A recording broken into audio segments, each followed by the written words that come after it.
I have some PGA hot takes. This episode is going to be filled with hot takes. We're going to talk about last week. We're going to talk about this upcoming week. Stick around. You're not going to want to miss out.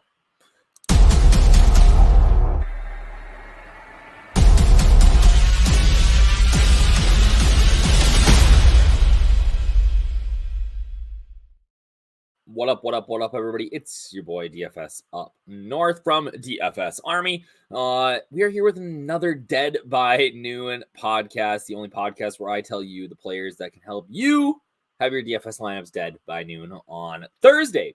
I told you in the intro, I got some hot takes today. So we got hot takes coming. I also have an opportunity for you guys to make a little bit of money this week off of me. So stick around. You're going to want to find out about that. But the first thing we got to talk about is I need to apologize. All right. I need to apologize to you guys, the viewer, to the DFS Army VIPs, because I fell into the narrative last week. I fell into the Rory McIlroy narrative that he can win a major, that the storybook ending is here, that Rory is going to be the knight in shining armor with the live stuff. He's playing so well, striking the ball well. He's played 81 holes at Augusta coming in, and that he is going to come in and just crush. And I was wrong. I fell hook, line, and sinker on the Rory McIlroy narrative. I did. And I'm seeing a lot of people out on Twitter and things like that saying like, oh man, I can't believe these guys that fell for the Rory narrative, blah, blah, blah, blah, blah. Rory can't win a major, right? Or Rory can't even contend at a major. Rory's not a great play at a major. And here's the thing. So much of what we do in DFS is based on narratives, right? And I try to pride myself in not falling into the narrative too often, all right? And I did last week. I let my heart take over my brain. And not even that. Rory was a good play last week. That's besides the point. But I let my heart take over a little bit. But this narrative that Rory can't, like, contend at a major, that he can't be in the mix, like, is insane to me. And the fact that I'm seeing people say that, like, oh, nobody's going to put hard-earned money on Rory and blah, blah, blah. I'm like, I don't get that. Because if we look at it, right, like we can pull up Rory's wiki here. Obviously, he hasn't won a major since 2014. That's beyond the point. But we've got 4 straight top 10s at the US Open. He's finished in the top 10 in every single major last year. Like, and you can say what you want about the Masters second place finish that he came from behind on Friday or on Sunday and was never really in the mix. But like, look at the yellow here. Look at all these top 10s. Like, so the idea that Rory is a bad play at a major is kind of insane to me. Like, I am more than willing to admit that, you know what? I was off the mark on Rory last week. It was not my best play. But the idea that Rory's a bad play at a major is just, it doesn't make any sense to me. So, ladies and gentlemen, we are talking, but let's move on. I needed to apologize for that, but I got some more hot takes coming, actually. And when we get to some guys, we'll talk about my hot takes on them. But I want to talk to you guys about how you guys can make some money. All right. So here's what's going to happen. All right. I obviously Rory missed the cut for me last week. Kurt Kitayama missed the cut. I had Colin Morikawa. I don't even remember who else I had in my core last week. It was just a brutal week for me. But I am willing to say that I am very confident in my core this week. All right. And I'm going to share with you guys who those 4 core plays are here in a little bit, but I'm very confident in my core this week. And because of that, here's what I'm going to do. All right. For every guy in my core that misses the cut this week, and I'm hoping it's 0, but I am hoping it's 0, but I put 4 core plays up every single week. For every guy that misses this week, I will randomly select somebody that comments and likes this podcast. All right, you have to be a DFS Army subscriber, via YouTube subscriber to start with. But if you comment and like this podcast, I don't care what you comment. You can tell me who you want to win this week, which one of my core plays is going to miss the cut, whatever. All you got to do is comment. For everyone that misses the cut, I will randomly select one person and send them $10, Venmo, whatever. It doesn't matter. Okay, so I mean, up to $40, right? I'm not rich. I'm not geek. I can't be sending out this money all the time, but that's what I do. Ideally, it's going to be 0 for me because I feel so confident in my core this week. But hey, that's what I'm willing to do for you guys. So like, subscribe, write a comment. I don't care what it is. Tell me who you think is going to win. Tell me I'm an idiot. Tell me I'm ugly. Tell me I need to get on the Keegan Bradley diet. I don't care. Whatever it is, you tell me. If they miss the cut, I will randomly select somebody. I will DM you on YouTube, figure out your PayPal, Venmo, whatever. I'll send you $10. All right, for each one, right? So up to $40 I'd send out. So 4 times, right? If all 4 guys miss the cut, I don't remember the last time I had all 4 miss the cut for my core plays, but if that happens, I'll dish out $40 to some random guys and 4 different people, right? If that's what happens. So that's the other hot take I have. So again, like, subscribe, comment, but let's get to it. All right, we got to talk about the RBC Heritage, because my God, this freaking field is insane. All right. We have almost everybody in the top 100 here. And it's just bonkers. We've never had this sort of event here, okay, at RBC. And here's the thing. Hilton Head is a very different course. All right. If we look at this tournament setup here, this is the Golf Course Superintendents Association. If you guys are ever looking for these are free. I don't pay anything for this, but it's always a good start to my week.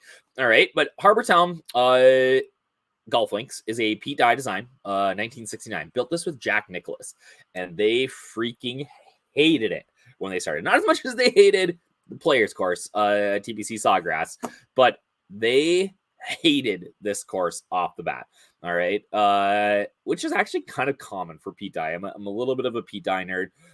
But yeah, they did not like this course off the bat, and particularly because of this. You can see the average green size is 3,700. This is the smallest greens that we see on tour. And short, not short for a par 71. 7191 is not super sharp, but greens, 11.5, super small greens, super tight fairways, rough sort of bigger. And really it's 2 separate 9s, right? The front 9 is very wooded, okay, tight. You got to put yourself in position off the tee. The back 9 is a little more open, where we're bringing in the wind from the ocean here. All right. Water isn't playing on every single hole out here. There's 54. It's not a ton of sand bunkers. 54 isn't bad. We're talking about POA this week. Rye overseed all, tee to green essentially. They added a new tee on 7, which makes it a little bit longer. They did add some new tees last year, but it's a tricky golf course. All right. It is not your standard setup. And really, that and the fact that it is almost always after the week after the Masters has limited the field strength here. So we've seen some just random guys win. Okay. Wesley Bryant got a win here. Trying to think who else is. I can bring it up if I put some of the old winners on our DFS Army on my free course preview. If you guys wanted to check that out for RBC Heritage, that is free for you. Stuart Sink won here as an old man. Bryson Nimmer was in contention at this event. It's a setup here. But yeah, let's scroll down here. What past winners? Yeah, CT Pan, who's in the field this week, making his return. Webb Simpson's had a ton of success here. Satoshi Kodaira won here in 2018, playoff with Siwoo Kim. And really, they both just kind of posted numbers earlier in the day and let the awful weather on Sunday afternoon bring everybody back to the field. So it is a bit of a weird event, and we don't see a ton of low scores like Webb 22 in 2020, but that was played at a different time of year if I remember right. 19 in 2021 for Sink, but it's typically that 13, 14, 15 range. I'm intrigued on if the strength of the field this week is going to cause that number to go a little bit lower. This is such a weird setup with the small greens. Like, we've seen just randoms win. Will we see that this week with the strength of the field? With the, John Rahm's playing this week. He won the Masters last week, right? Which is bonkers to me. But will we see that sort of field strength or that sort of random? Will we see a Wesley Bryan win here? And I think the answer to that is a yes, because the small greens just bring so many more guys into play. You got to be elite with your irons. You got to be good around the greens. And I'm very intrigued this week. And as you can see with my core, I kind of set it up so there's the guys that I really like in the mid tier. I don't want to dip too far low, right? But you can kind of mix and match at the top this week for me with my lineups. We're going to go through all of that jazz. A little bit more about the course. We can look at some of the, my preview here has quotes from guys like Jim Furyk. Harbour Town, you really have to control your ball. The greens are small. You have to be really precise. The wind can also be a factor. You need to control your trajectory. All about strategy and placement. Have a solid game plan, right? In control of your ball. A lot of strategy and precision, right? So it's a pick your spot sort of course. I liken it to maybe Colonial, right? Which I feel like is a good course comp for here. Outside of the wind. But yeah, it's a course that, you got to be good with your irons. It's a Pete Dye course. He's going to make you think that you can hit it here and you're dead. And, so experience does matter. And you got to find these fairways, right? So you got to find the right spot in the fairway, but you got to find the fairway too, because you can be dead in the water behind trees. We are going to see some big numbers this week. So if we look at my cheat sheet, right? So these 4 guys that I say are absolutely going to make the cut this week. Zoom out a second here for you. Are Shane Lowry, who's got just outstanding history here, Siwoo Kim, JT Poston, and Aaron Rai. So wanted to give you guys a little insight into why, and obviously the VIPs have access to, my cheat sheet and all my reasonings, but I wanted to give you guys a little bit of reasoning why I kind of went this route, and why I didn't choose a guy. Like typically my core will include a higher price play, but it's tricky, right? Outside of maybe like a Jordan Spieth and Patrick Cantlay, we don't have a ton of guys that have a lot of history here. Cam Young finished 3rd last year in his debut, but all of these guys are good plays this week, right? They're the best in the world for a reason. And this is a course that has not necessarily hosted the best in the world a lot. So for me, what my strategy is I'm going to go way overweight on the guys I like in the mid tier.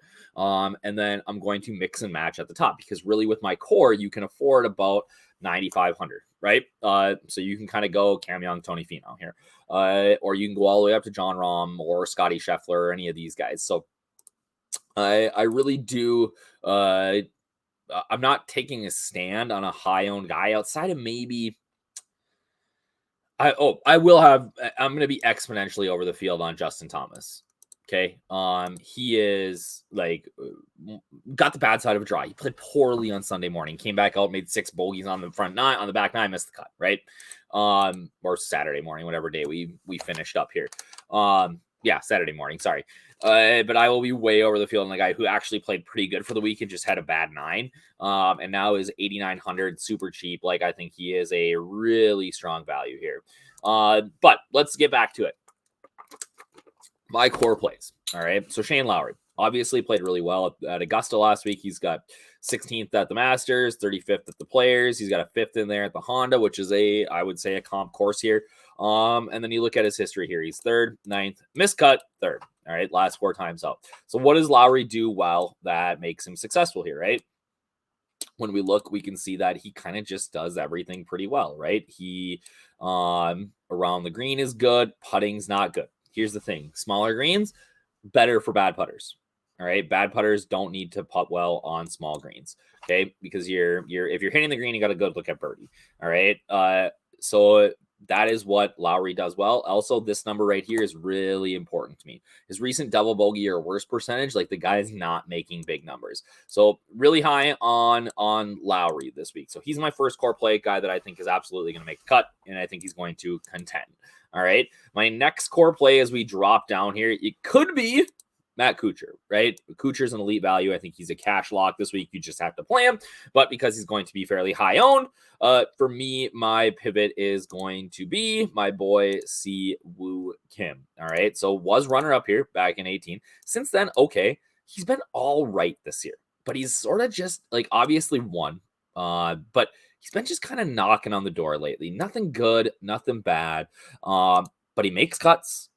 Hits it, drives it really well. So we see that 66% driving accuracy, 68% greens in regulation. Field ranks are good, decent par 4 or par. What do we got here?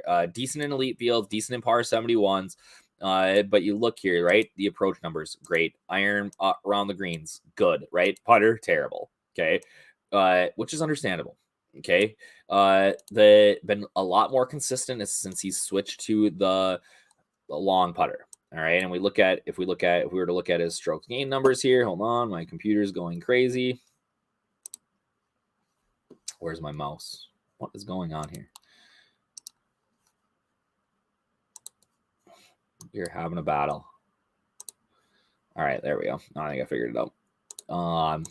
If we were to look at his strokes gain numbers, right, over his last 10 to 20, we can see that the approach numbers are really good. We can also see that the putting numbers have been not bad, actually. So we look at over his last 10 rounds. We got some zeros in there, which he's been even. One real bad round that's probably bringing it down here nine rounds ago. But for the most part, pretty good. So the putter's better than what we probably would expect from Siwoo. And I like what I see out of him lately. I think he's trending towards another win. And I think he's a great pivot. Like really anybody in here, Fowler's going to be popular and Kuchar are going to be popular. Henley's going to be popular. I think that Connors is a great leverage play, but Siwoo's my guy down here this week. Then we're going to JT Poston, who has a similar course history here to Shane Lowry. That 34th last week at the Masters, he actually played better than that. And again, a guy who just has good iron play, good short game around the greens, and he's way too cheap. And finally, my boy Aaron Rai, who I get crap about playing all the time, but the guy is good. We look here, 28 in Texas, 19th at the Players, had a rough stretch at the AP and the Honda, but then we go 29th at the Genesis, 42nd at the Waste Management. The guy's been playing better, and this is what I love. That's 70-70 number, right? 70% of fairways, 70% of greens. Guys are going to club down this week. They're going to be able to hit shorter irons in, but I really want to, target guys that are going to be really good tee to green. Also doesn't make a lot of big numbers. And in the small data size that we have for him, he's a great par 71 player. Tee to green has been so good. The putter's been awful, or not awful, but just not great. But I think down at this price point, there's not a lot of guys that I would play over him outside of guys who are sort of known commodities. So we're going to get Rai at 145-1, which is a pretty strong odds value outside of, better. The only guy really better than him is Ben Martin, who I do love this week, but his history here isn't great. And then JJ Spawn, again, another guy whose history is not great. You could make an argument for, I think, Joel Damon or Nick Taylor over him. We talked about that in our Discord today. Probably Joel Damon preferably, but man, Nick Taylor's been good lately. But yeah, so I'm going with Rai this week. I think he's a great value down here. Cam Davis could be sneaky too, but I don't love his short game. I'm actually really debating going right back to Kurt Kitayama. People love Bez for some reason, or who is this? Yeah, Bez. Like, I don't know. I mean, I guess it's similar. Bez has a really strong short game around the greens. Irons have been better, but this off the tee number is a bit concerning. He does hit 65%. He's just so short. He loses strokes off the tee. That's not a big deal here, but yeah, you know what I'm saying? I'm not in love with it, but there's one guy that I do want to talk about here. All right. A guy that's gotten a lot of heat lately, and that is my man, Patrick Cantlay. I told you that we were going to go hot takes today. All right. 2nd, 75th, 3rd, 7th, 3rd, last time's here, 14th Masters. Let's talk about Masters. All right. Now, is Patrick Cantlay a slow golfer? The answer is unequivocally yes. Does that matter? The answer is unequivocally no. Like, Brooks can bitch, John Rahm can bitch that they played behind him and complain that he was slow, and you could see that Victor Hovland was annoyed by it. All right. But the reality of this is, and I really haven't heard anybody say this, is that we are playing, or these guys, not me, I'm not playing. These guys are playing for millions of dollars. And Patrick Cantlay, clearly, we have a long, obviously, data set on this, but we've seen it for years, that Cantlay clearly thinks that he plays his best when he plays slow. And really, the results speak for themselves, right? And now, it's kind of crazy to think and here's Cantlay walks slow. If Cantlay was I get that he reads greens and he walks around and whatever, but I don't know if you guys remember years back that Cantlay over the ball when he was putting would reset his feet for a minute and a half. So that's gotten better, right? But the reality is that he hasn't been fined. He hasn't been even put on a list. He is slow, right? But until the tour does something, whose job is it to police that? It's the tours, right? If this guy thinks that he plays his best when he plays slow, why? I get that that's annoying, but we're playing for millions here. He's within the rules, right? if a guy thinks that he plays best when he chews CBD gum, right? Or he chews tobacco, right? I guess I don't see a big difference in that. And maybe that's a straw man argument. I don't know. But like I don't see the difference. Okay. Or a guy that plays really fast. What if I'm not ready? What if I need a second to catch my breath and now you're fast and now I'm on the clock? Is that a disadvantage to me? Right? Like I just think Cantlay takes way too much crap for this. Like he is slow. I think that should the tour do something about it? If he is breaking the rules, then yes, but they clearly have not chosen to do that yet. They will not put him on the clock. And people are again on Saturday I was watching and I'm like, okay, people are complaining about Cantlay's slow play. I've seen some stuff, yeah, blah blah blah. But then I look and Matsuyama's in front of them. They're playing on they're on the same hole, right? Cantlay was waiting and Hovland were waiting for Matsuyama and them as much as Brooks was waiting for them. There was not there was this huge gap there. So we get this narrative rolling in Twitter and whatever and Instagram, and I realize that that's not real life, but people are even asking Cantlay about it this week in the press conferences. And for me, I don't know. It's not a big deal, right? I get that he's a snail, but currently within the rules, right? It's not great. Is it good for the game? I don't know. Who are you laying up guys to send him a DM on Twitter or a text message and say that what you're doing is not good for the game? Get out of here. No, you're not playing for millions of dollars, right? Cantlay can be slow if he wants to. I'm not that ain't it, pal. All right, we got to get more to it here.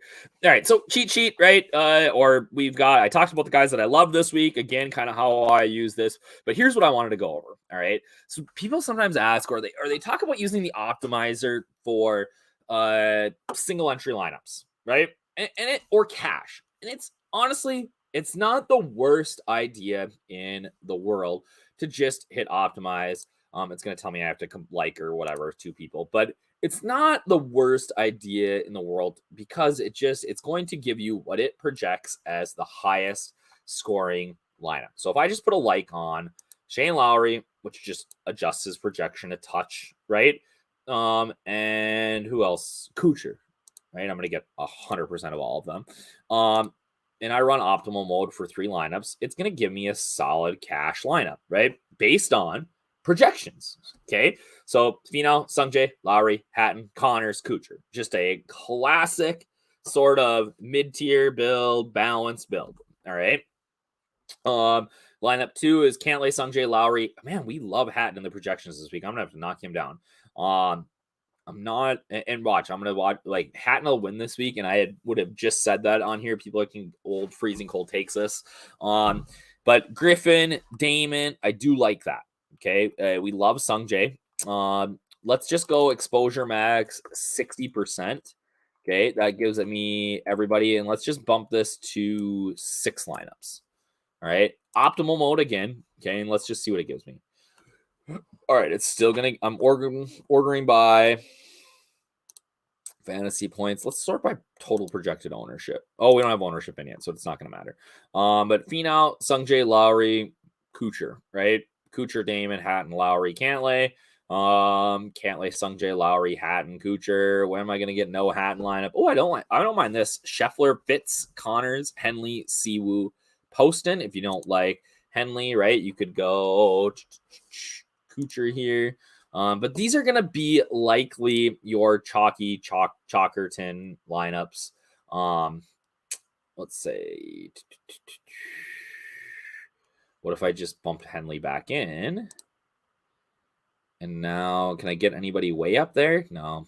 I can get, we do like Siwoo. Look at that. Get Shane Lowry in for Siwoo, right? Really, so if you're trying to build a cashy type of lineup, this is not a bad strategy to go about it, right? Now, if you're going to try to build a 3 entry max using a system like this, you do have to adjust it a little bit. Okay. So for me, if I'm building 3 max, right, I want to go tournament mode. Okay. I'm going to actually go exposure max to 66. Okay. Just because that's going to give me, I'm just going to go with 3 here. That's going to give me guys that at most in 2 lineups. Okay. And then if I was gonna, mess around here, right? Like you got to make some hard decisions. Okay. And let's just see what it looks like. But you do have to make some hard decisions in that you're probably gonna have to eliminate some guys that you maybe don't want to. But look, it gives me everybody 30. Oh no, I have to maybe go 67 here just to make sure I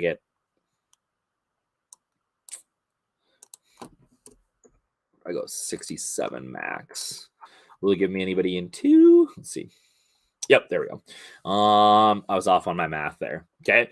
And this is, again, you're dealing with 13 players. It's a pretty even mix here. But again, you're probably eating a lot of chalk here. But the lineups aren't bad, right? So for me, let's say I'm not going to play Terrell Hatton this week. All right, perfect. Okay. And let's say that I want to make sure I'm like, you know what? Like I said in the breakdown earlier, I need JT in a lineup. Okay. Let's just see if he shows up naturally here by giving him a love. And then let's say, who's another guy that I love this week? Oh, I love Aaron Rye, right? I think that he's a great play this week. And so I'm going to give Aaron Rye some love here on his projection. He's not that far off some of these other guys, but a 57 should ensure that I get him in some lineups. Is anybody super cheap that I like this week? Not really. Like the bottom of the barrel here is not great. Not great this week, guys. Maybe, I don't know. No. All right, let's hit optimize. Let's see if I get JT in. Did I get a Justin Thomas? Oh, yeah, I got 2 Justin Thomases. All right. This lineup right here. Love this in GPP and cash. All right. I wanted to make it a little bit sneakier. Maybe I go Siwoo instead of Kuchar, right? Second lineup, and again, super strong. Okay, super strong. Sungjae, Lowry, Kuchar, Rai, got all 4 of my core 4 in there. You can see that here. This might be my 3 max this week, you guys. Again, I don't really try to build anything until I get ownership projections, which we should have loaded up here later. But that's how I use the optimizer to build like 3 max or single entry, right? So again, before we wrap it up here, guys, we got to talk about it. Okay, comment below, give yourself a chance to win $10. Like maybe only one of you guys comments, one guy misses the cut, boom, you automatically get $10. All right, we're obviously gonna check the timestamp. You got to be following DFS Army, but I'm putting my money where my mouth is this week. I hope you enjoyed this. I hope it was helpful. I hope that you guys enjoyed the hot takes, my can't lay long soliloquy, and my Rory McIlroy defending of the narrative play. Have a great week, guys. Look on the lookout for more content from us later this week. And again, if you're not a DFS Army VIP, use that code UpNorth. Get in, get access to everything. Like, especially, you want to get in on the Discord and get in on this Prize Picks and Underdog and No Host Advantage crap. Like, Will Snipe, like, these guys are crushing right now. NBA is wrapping up. NHL playoffs are going. MLB is starting, and the guys are hitting it for there too. So it's just been impressive to watch. So get in, use the code UpNorth, 10% off VIP membership. Use the link below so I get a little love too. Cheers, guys. Have a great RBC Heritage week.